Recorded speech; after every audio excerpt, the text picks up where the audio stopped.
এ ছাত্র শিবিরে জমায়েত ডাকা হয়েছে। ছাত্র শিবির যারা তোমার জামাতের ছাত্র স্টুডেন্ট ইউনিয়ন, যে ঢাকা না দিল্লি, এই স্লোগান উঠেছে জমায়েত থেকে।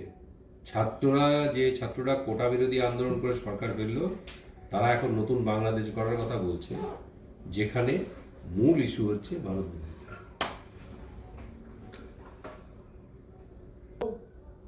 কল্পরাজ্যে বিরাজমান মানুষ ঐক্যবদ্ধ হয়ে গেছে বাংলাদেশে। শিশুকাল থেকে যাদের মাথায় ঢুকিয়ে দেওয়া হয়েছে যে ভারতবর্ষটা দারুল হার্ব, যুদ্ধভূমি, ওটাকে দারুল ইসলাম বানাতে হবে। কারণ এখানে অনেক সংখ্যক মুসলমান বসবাস করেন, অতীতে একসঙ্গেই সবাই ছিল। স্বাভাবিকভাবেই আন্দোলনের গতিপথ সেই দিকে চলে গেছে। এখন বাংলাদেশ তৈরিটা নিয়ে বাংলা ভাষা কতটা প্রাসঙ্গিকতা বজায় রেখেছিল বা আদৌ ছিল কিনা, এটা নিয়ে গবেষণা করতে হবে। দিল্লিতে যে ধরা পড়েছে বাংলাদেশি, তার আধার কার্ড তৈরি হয়েছে পশ্চিমবঙ্গে। দিল্লি পুলিশের স্পেশাল টিম আজকে পশ্চিমবঙ্গ এসে পৌঁছলো, তারা আজকে কুচবিহারে গিয়ে পৌঁছেছে। কেন্দ্রীয় সরকার থেকে এর আগেও বলা হয়েছে যে বাংলাদেশ বর্ডার কিছুটা সিকিউরড হয়ে যাবার পরে নেপাল, ভুটান দিয়ে কুচবিহারে অনুপ্রবেশ করানো হচ্ছে এবং কুচবিহারকে বেস করে ভারতবর্ষের বিভিন্ন জায়গায় এরা মডিউলগুলোকে ছড়িয়ে দিচ্ছে। র্যাডিক্যালাইজেশন বাড়ছে, এটা ভারত সরকার জানিয়েছিল রাজ্য সরকারকে। কিন্তু এই সরকার মৌলবাদী এবং সংখ্যালঘু তাদের মধ্যে কোনো পার্থক্য করতে পারে না বা দুটোকে বিচ্ছিন্ন করতে চায় না, পুরোটাই ব্লক ভোট এর রাজনীতিতে করে। তো যে রাজ্যের মুখ্যমন্ত্রী স্বয়ং বলেন যে অনুপ্রবেশ বলে কিছু নেই, এবং যে রাজ্যের ক্যাবিনেট মন্ত্রীদের সঙ্গে ওপারের মৌলবাদীদের অন্তত ভাষণের কোনো ফারাক নেই, তো সেখানে এ ধরনের ঘটনা ঘটবে, দুর্ভাগ্যজনক। আরেকটা হচ্ছে যে হাবড়া থেকে 3জন বাংলাদেশি এবং 3জন ভুয়ো নথি বানানোর চক্রীকে পুলিশ গ্রেপ্তার করেছে।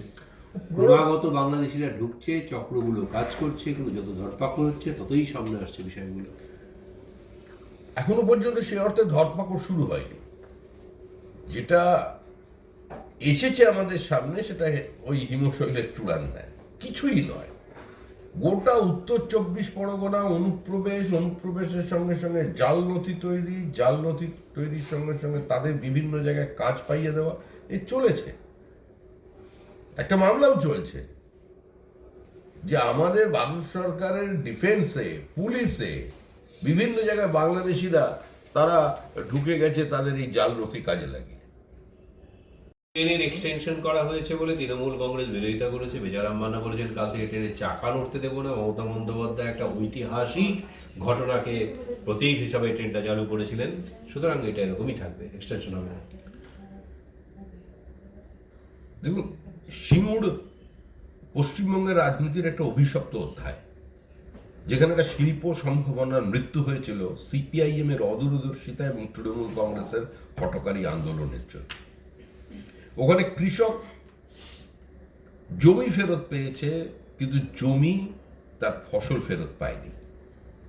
একটা শিল্প সম্ভাবনাকে কি করে শেষ করা যায়, সেই অভিশপ্ত অধ্যায়ের নামই হচ্ছে সিঙ্গুর।